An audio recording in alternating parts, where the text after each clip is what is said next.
Hey guys, we're at the Australian Tattoo Expo today. So for anyone who doesn't know, who are you and what's Cursed Canvas? Cursed Canvas, what can I say? It's an establishment. No, I'm joking. It's a tattoo shop. We're based in Edmondson Park in Sydney, New South Wales. And we actually do tattoos, piercings, tooth gems, and merchandise. That's it. That's what we're here to talk about today, the merch. Okay, so let's step back. When we first started, we started real small, just doing print on demand. How did it all come about? Tell us stuff right from the start. How did this all get going? So right from the start, it started a little store back in Parramatta. Don't joking. That's a personal. If you know, you know. But no, look. Obviously, you and I have a good relationship. Yep. We've done my music merch, but I broached it with the guys, the owners for Cursed Canvas, because we thought merch was a great opportunity. Unfortunately, because we had just opened the store, we didn't really have a lot of working capital. Okay, so that put us at a disadvantage because we couldn't get size runs.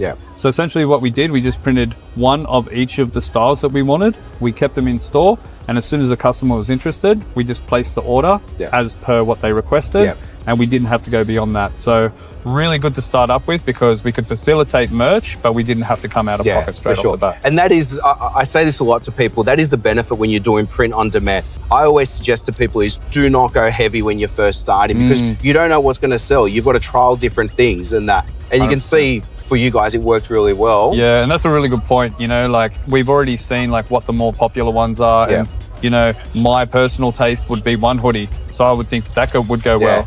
But when the client started seeing things, then another hoodie entirely would go well, So we didn't have to overcommit to styles that we wouldn't know which would sell, better or worse. And then, so I remember we started, it was all the Cursed Canvas stuff. That stuff started moving, started getting sales. Then the artist merch came in and that really, you could see the styles were very different. Each one had their own thing. How did that come about and where did that even start? Like, why did you guys start doing that? Yeah, so essentially, obviously we house many different artists. They all got their own unique styles. And when I say unique styles, it's not only the artistic style, it's literally their fashion. They might wear something totally different. So once they saw the success of what we had in store as far as print on demand, they started to get a little bit intrigued. And so they'd reach out to us to say, how can we get involved? So we essentially just replicated the same thing. They would have examples of their tees. They might put it on their social media and then we could facilitate the orders in store just for the artists. For sure. Okay, the expo. This setup's huge. It's one of the biggest. This thing stands out. Yeah, there's merch everywhere.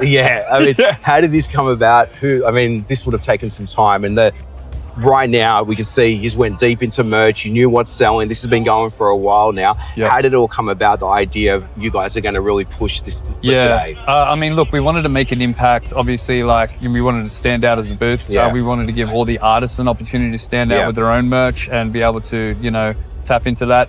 Again, though, not all artists have the budget for, the ability to go deep on ranges. So we had the flexibility for artists that probably didn't have the capital to go deep. They could just buy, small runs of maybe 5 to 10 per style. Then other artists that, had more capital, they could go maybe 20 to 30 per style. So we really sort of got that flexibility and, what we're able to do, obviously, because we knew when the event was coming, we knew there's going to be X amount of people here.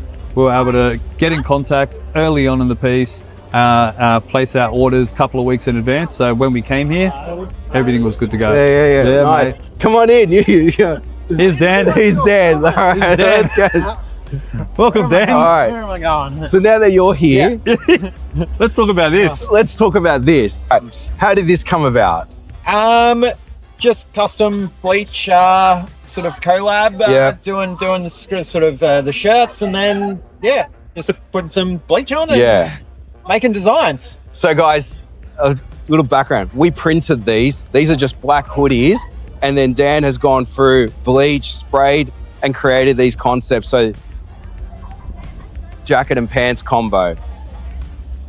This is crazy. And a little testament, look how good the print is. Nice.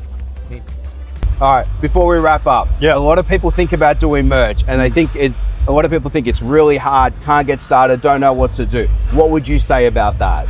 Look, I think the best thing, and obviously not to be biased, working with Create Apparel, I think it's just about people are scared of commitment, So, they look at the overheads or the costing, they're like, I can't commit that much. The best thing with Create Apparel, you don't have to commit too much at all. That's it. Just get a couple of key styles that you think you want to push, and, start small and build up to big.